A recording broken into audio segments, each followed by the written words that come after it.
베드로전서 1장 3절 4절 다 같이 읽겠습니다.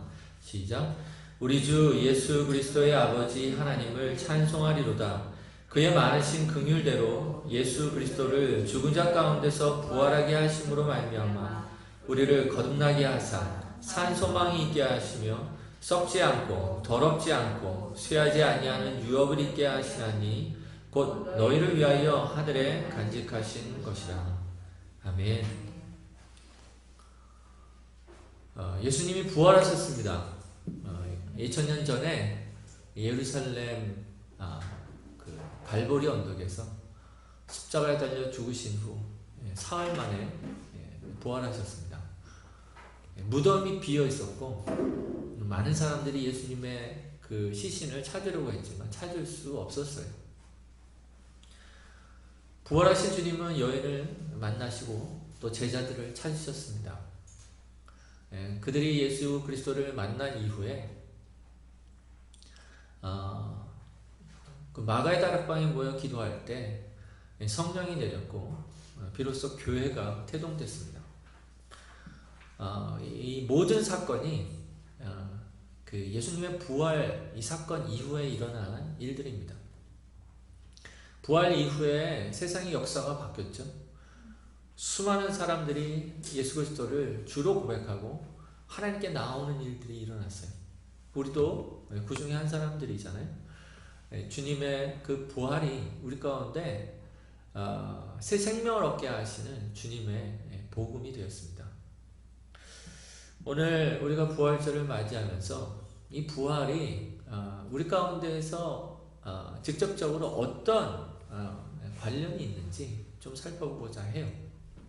그냥 2000년 전에 벌어진 한 사건이고 우리 가운데 구원을 주시는 하나님의 이 복음이 이루어지는 날이다 이렇게만 알고 있었다면 오늘 본문 이 베드로서의 본문을 통해서 이 예수 그리스도의 부활이 우리 가운데 얼마큼이나 직접적인 영향력과 또 결과를 가져왔는지를 좀 살펴보고자 합니다.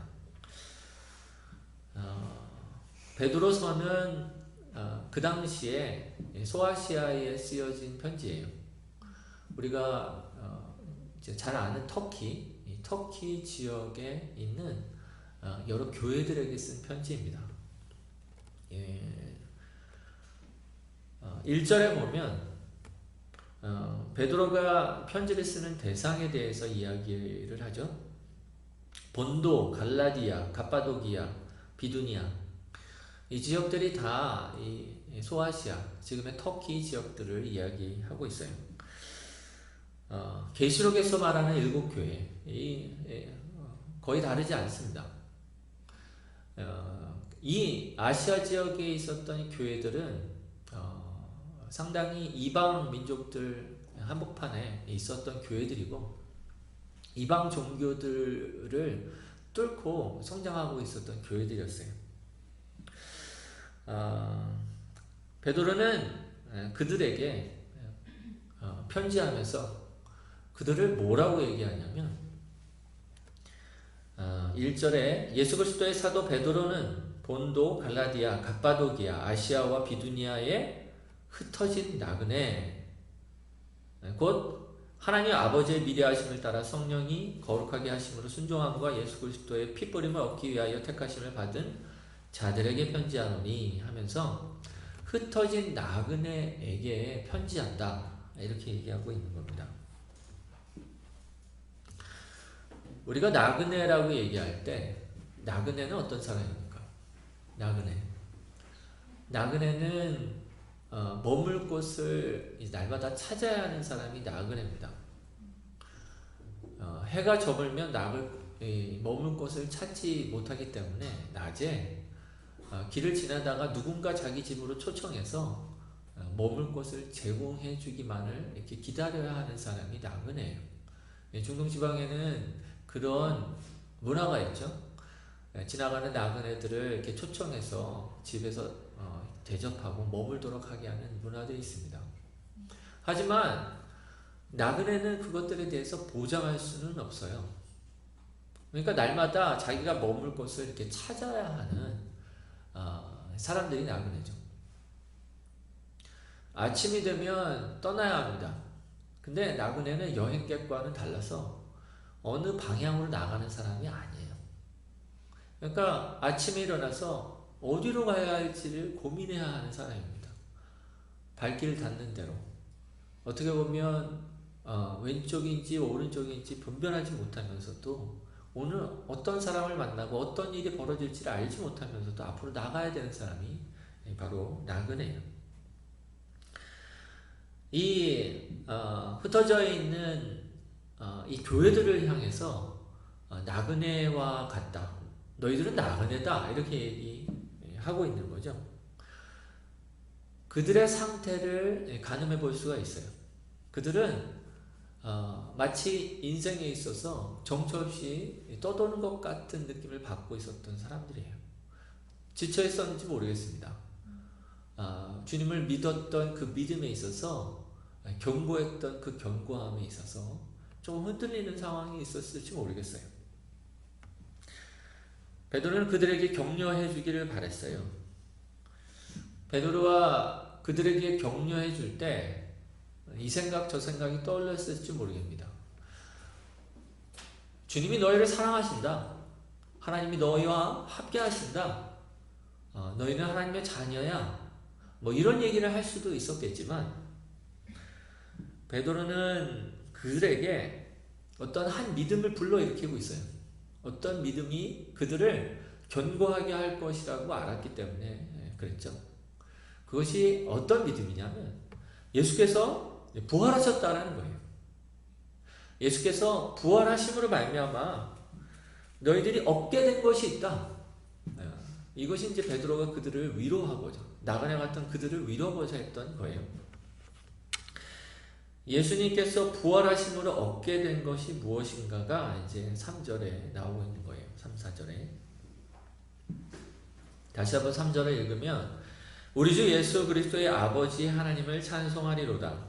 그가 받으신 긍휼대로 예수 그리스도를 죽은 자 가운데서 부활하게 하심으로 말미암아 우리를 거듭나게 하사 산 소망이 있게 하시며 예수님께서 부활하심으로 말미암아 산 소망이 있게 하셨다. 이것이 베드로가 나그네와 같던 교회들에게 이야기한 말씀입니다. 저와 여러분이 이 말씀을 듣기를 바라요. 저희들의 삶들 가운데에는 정처 없이 떠도는 것 같은 삶을 살 때가 있습니다. 머물 곳을 찾지 못하고 이곳 저곳을 떠돌 때가 있어요.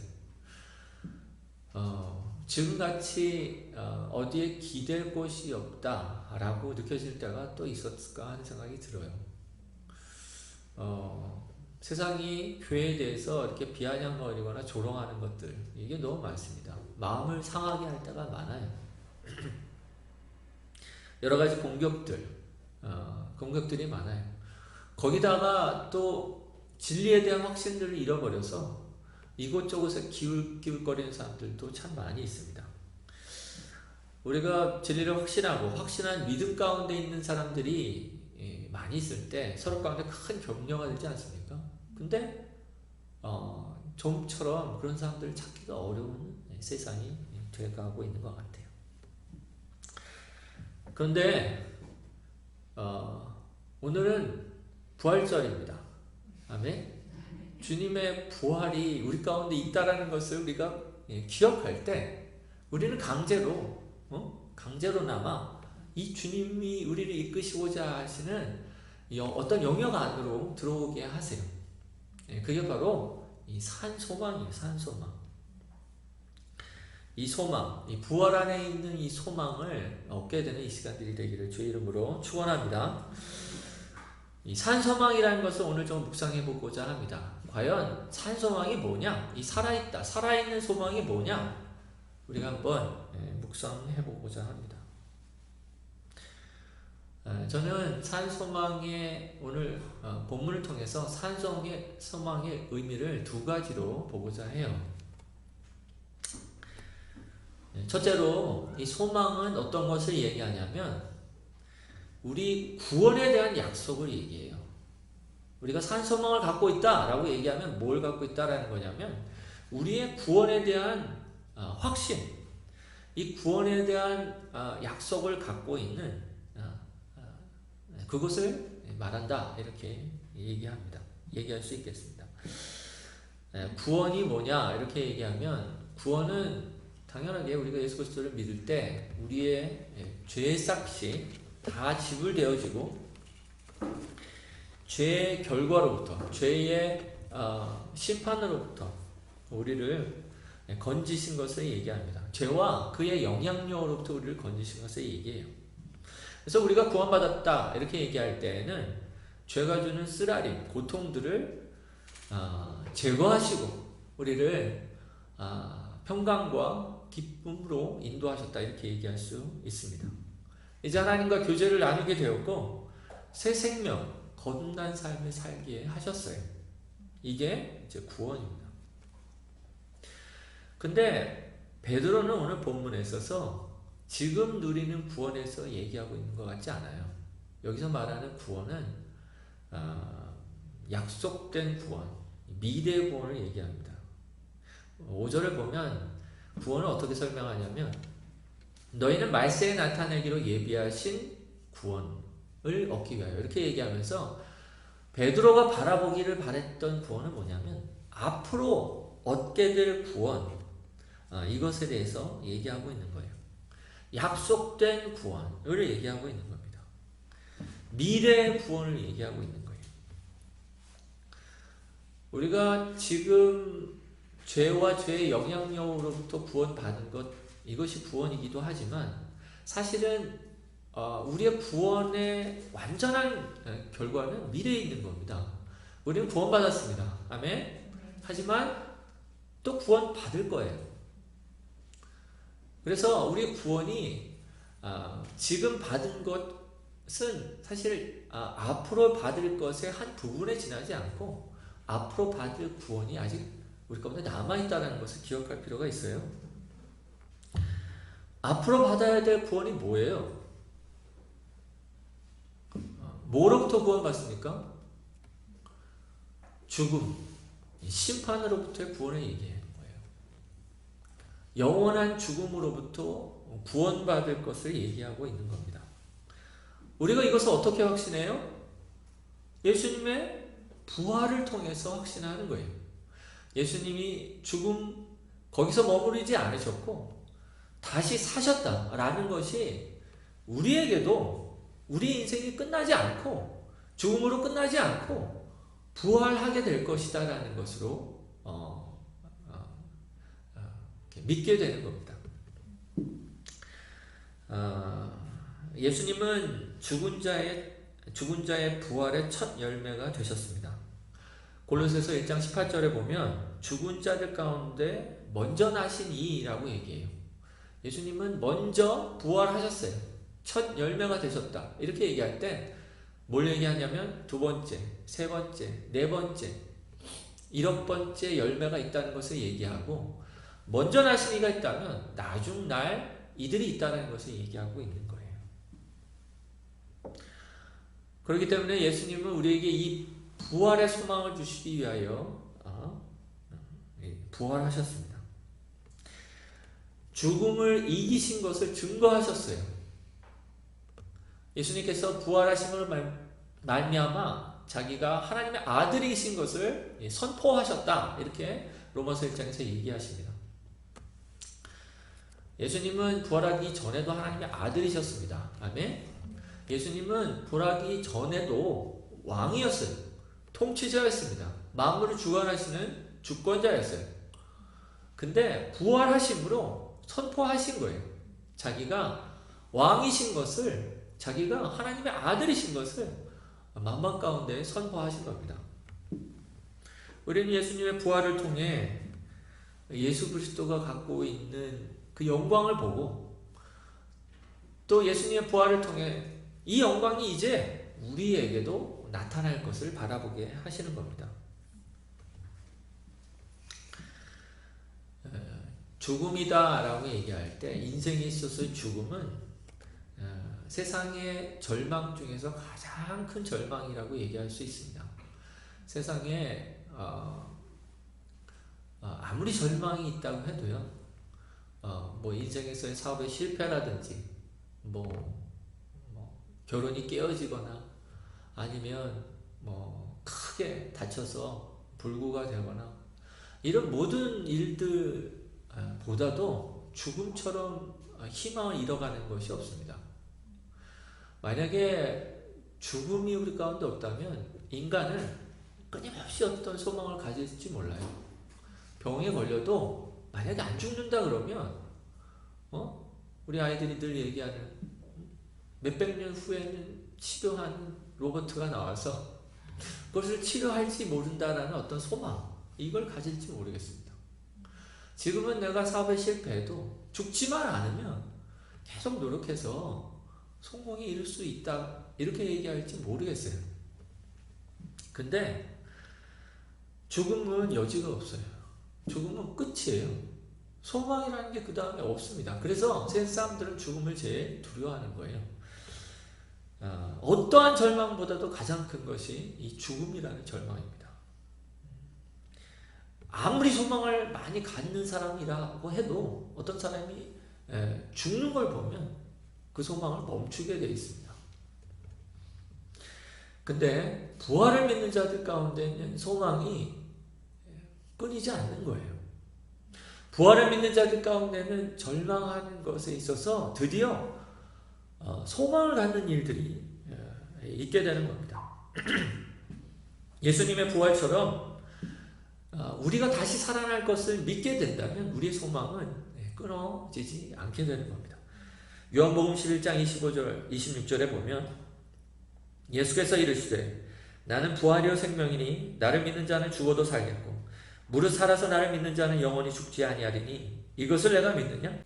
예수님은 자신이 부활이요 생명이기 때문에 너희들도 죽어도 살겠다, 이렇게 얘기하고 계시는 거예요. 죽음을 만약에 이긴 이 부활이 가진 소망을 만약에 우리가 마음속 깊이 갖는다면, 우리가 그만큼의 소망을 갖는다면 세상에 그것보다 덜한, 그것보다 못한 모든 절망에 대해서 우리가 못 이기겠습니까? 그것들을 극복하지 못하겠습니까? 우리가 죽음이라는 것을 이긴 이 부활의 소망을 가질 때에는 다른 절망들은 작은 것이 되고 말아요. 우리가 모든 절망을 가질 때 만약에 이 부활의 소망을 가질 수만 있다면, 부활을 바라볼 수만 있다면 절망은 절망이 되지 않을 겁니다. 그런데 다시 말하지만 증거가 있어요. 우리가 이 소망을 가질 증거가 있습니다. 증거가 어디예요? 예수께서 부활하셨다는 거예요. 그게 우리의 증거입니다.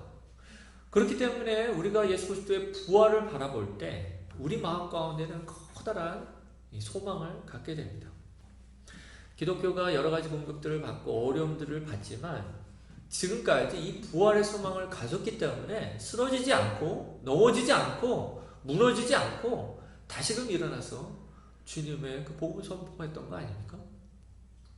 저와 여러분이 이 부활의 소망, 베드로가 흩어진 교회 가운데, 나그네와 같았던 교회들 가운데 선포했던 이 부활의 소망을 붙들고 우리가 정말 이렇게 날마다 절망하는 것 같은 인생들을 맞이할 때 참 소망을 갖게 되기를 주의 이름으로 축원합니다.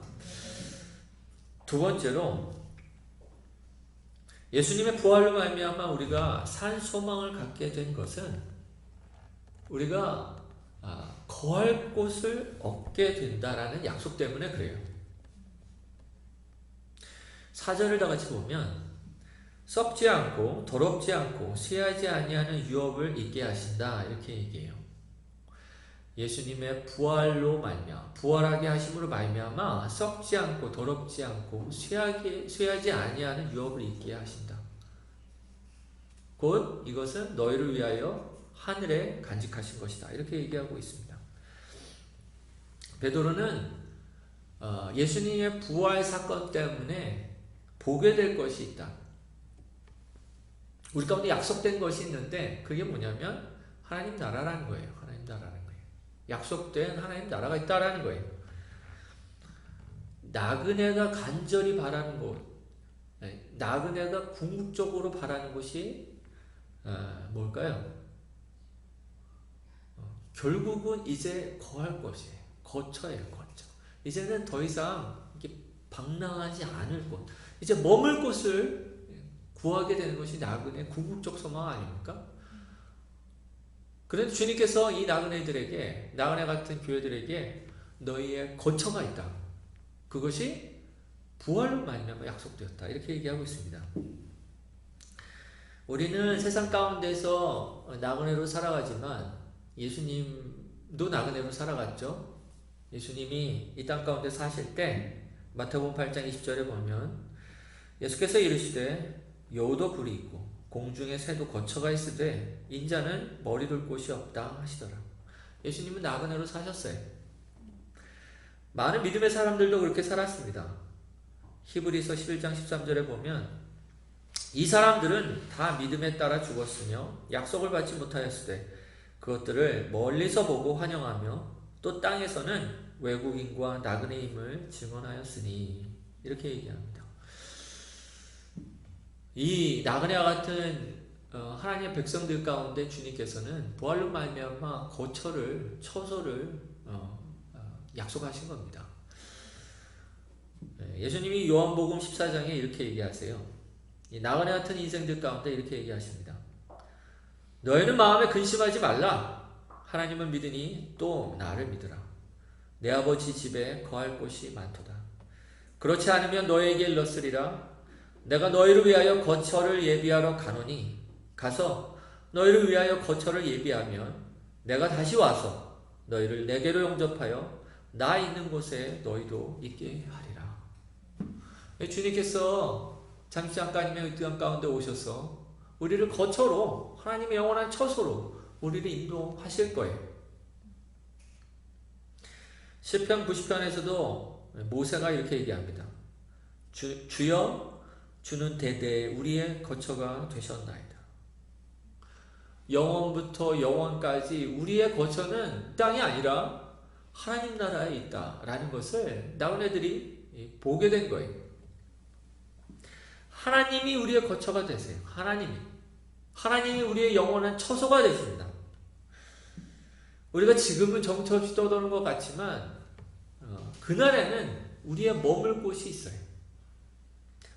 예수님의 부활은 우리 가운데 그것을 약속하고 있습니다. 예수님의 부활, 예수님이 부활하셔서 우리 가운데 이 썩지 않고 더럽지 않고 쇠하지 아니하는 유업, 이 하나님 나라의 유업을 우리 가운데 약속하시고 그것이 하늘에 간직되어 있다. 이렇게 얘기하고 있는 겁니다. 여러분이 실직을 하면 이게 얼마나 이게 가까이 오는지 몰라요. 여러분이 집이 없어서 나가야 되는, 한 달 만에 집을 비워야 된다는 상황이 있을 때 이것이 얼마나 가깝게 있을지 모릅니다. 얼마 전에 우리 아이들이 요즘에 떠도는 얘기라는 걸 잘 알고 있습니다. 이런 얘기를 하더라고요. 세상에 이렇게 아파트가 많은데 내 아파트는 없네. 근데요, 진짜로 제가 미국에서 이렇게 돌아오면서 공항에서 이제 처음 한국을 8년 만에 들어오잖아요. 택시를 타고 쭉 이렇게 가는데 밤이었어요. 아파트들이 쫙 보이는데 그 생각이 딱 들더라고요. 이렇게 아파트가 많은데 내가 있을 아파트는 없네. 그러면서 굉장히 이렇게 쓸쓸했던 기억이 납니다.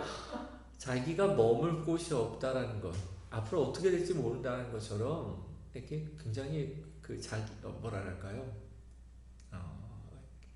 흔들리게 만드는 것이 없습니다. 민족을 잃어버리고 나라를 잃어버리고 흩어지게 되면요, 저와 여러분이 우리나라에 대해서 감사해야 됩니다. 근본적으로 우리나라가 잘한다 못한다는 걸 떠나서 우리가 속한 나라가 있다는 것이 얼마나 감사한지 몰라요. 만약에 우리가 어떤 이유로 나라가 쪼개지고 그래서 사람들이 흩어져서 열방의 난민자가 되잖아요. 그러면 사실 우리를 보호할 수 있는 국가가 없는 겁니다. 법이 없는 거예요. 그냥 와서 누가 우리를 죽여도 그냥 그거를 항변할 수 없고 또 우리 자신을 보호할 수가 없는 상황이 돼버리고 말아요.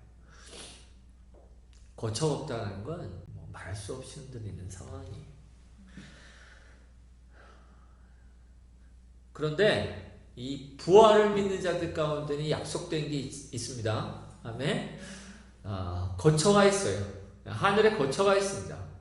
그래서 어떤 상황 가운데서도 흔들리지 않는 그런 견고한 터가 있는 겁니다. 그래서 우리 가운데 참 절망스러운 상황들 가운데 있을지라도 다시 한번 기쁨과 소망을 갖게 되는 것입니다. 한 가지 우리가 기억해야 할 게 있어요. 4절 후반부에 보면 이 거처에 대해서 설명을 하면서 이렇게 얘기해요. 4절 후반부에 보면 곧 너희를 위하여 하늘에 간직하신 것이라. 그래서 이 거처는 땅에 있어요? 하늘에 있어요? 하늘에 있죠. 땅에 있는 게 아닙니다. 우리가 우리에게 허락된 이 복들은 땅에 있는 게 아닙니다. 보이는 곳에 있는 게 아니에요. 하늘에 있어서 보이지 않는 곳에 있다. 이렇게 얘기하고 있어요. 지난주에 얘기한 대로 어떤 그리스도인들은 기독교의 중심을 십자가가 아니라 부활이라고 얘기하고 부활 신앙에 대해서 우리가 잊어버렸다. 십자가만 강조하다 부활의 신앙에 대해서 잊어버렸다. 이렇게 얘기합니다. 지금 이 땅 가운데에서 우리가 부활의 능력으로 일어서야 한다. 이 땅에서 부활의 능력이 나타나는 이것이 부활신앙이다. 이렇게 얘기하고 있어요. 근데 오늘 본문에서 베드로는 그런 식으로 얘기하고 있지 않습니다. 이 부활신앙을 뭐로 얘기하냐면 하늘에 간직된 것이다. 이렇게 얘기하고 있어요. 더 나아가서 5절에는 말세에 나타나기로 예비하신 구원. 그러니까 앞으로 나타날 것이다. 미래에 받을 것이다. 이렇게 얘기하고 있는 거예요. 부활을 지금 누릴 수 없어요. 이 말이 좀 이상하지만 부활을 믿음 안에서 누립니다. 부활의 능력과 부활의 권세가 믿음 안에서 우리가 취해지지만 실질적으로 그것은 미래에 속하고 하늘에 속한 거기 때문에 그것 자체를 우리가 누리려고 하는 것, 이것이 바른 신앙의 태도는 아닙니다. 부활 신앙이라는 것은 예수님의 부활을 통해서 우리의 부활을 믿는 거예요. 지금 보이지 않아도 우리가 부활할 것을 믿고 지금 보이지 않아도 하늘에 간직된 복을 믿는 겁니다. 지금 우리가 썩을 몸을 갖고 있지만 이것이 변화돼서 영원한 몸을 입게 될 것을 바라보고 지금은 우리가 죄악들 때문에 이 모양 저 모양으로 어그러진 모습이지만 부활하고 그때에는 우리가 영원롭게 될 것을 바라보는 것이 부활신앙입니다. 우리가 지금은 실패한 것 같이 보여요. 지금은 여러 가지로 많이 오염된 것 같이 보입니다. 다음 생에는 이렇게 얘기하면서 어떻게 위로를 주려고 해도 그리스도인들은 위로가 되지 않아요. 망가진 것 같은 우리 인생들을 볼 때 그런 식으로 위로가 되지 않습니다. 부활이 우리 가운데 위로가 돼요. 우리가 지금은 좀 망가진 것 같고 지금은 좀 어그러진 것 같고 지금은 장애를 입고 지금은 어떤 무슨 우리의 마음에 커다란 상처를 입어서 복구가 되지 않을 것 같고 또 복구가 안 될 수도 있는 어떤 상황들을 맞닥뜨릴 때에도 그날에는 우리가 온전해지는 그날이 있다라는 것을 바라보는 게 부활신앙이에요.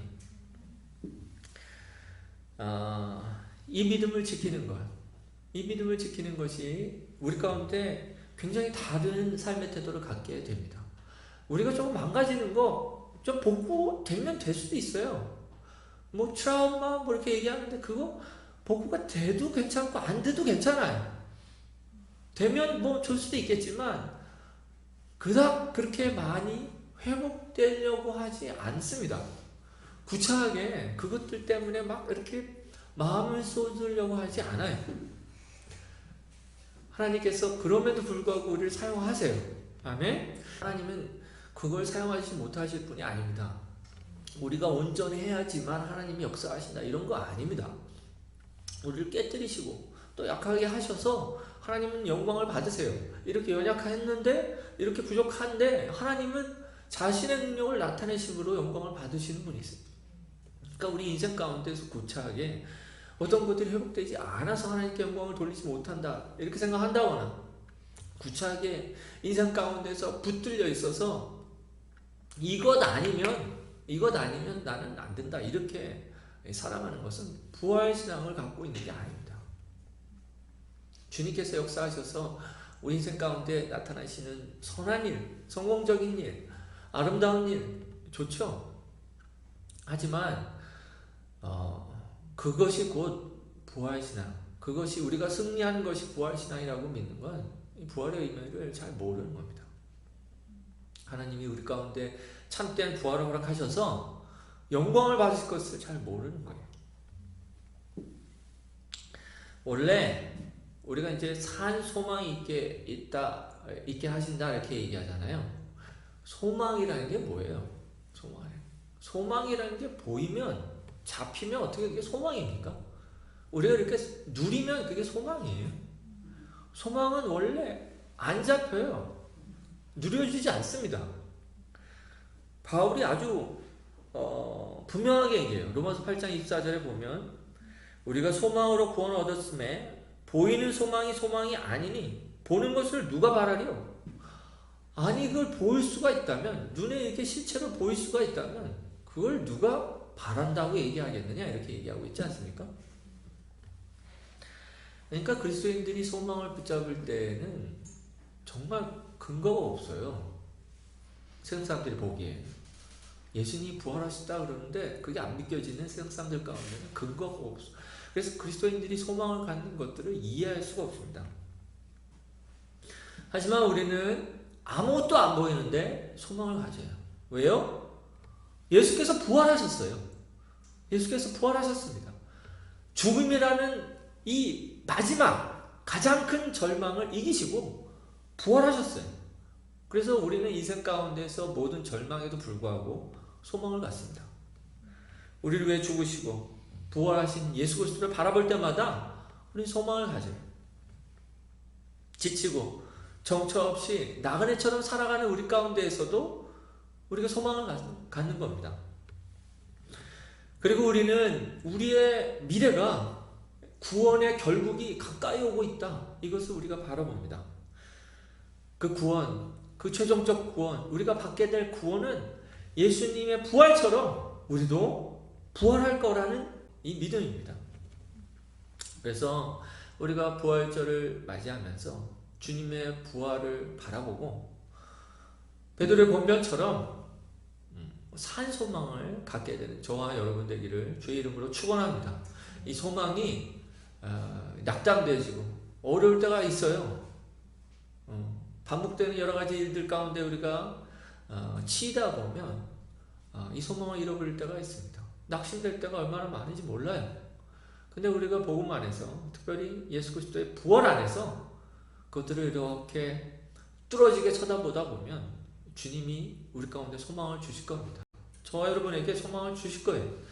소망을 가지고 인생 가운데서 정말 주님과 동행하는 저와 여러분 되길 바랍니다. 여러분 서로에게 한번 얘기하세요. 주님 부활하셨습니다. 한번 얘기하세요. 앞뒤에 있는 주님 부활하셨습니다. 그래서 다시 한번 당신에게 소망이 있습니다. 네. 아멘. 네. 우리 기도하겠습니다.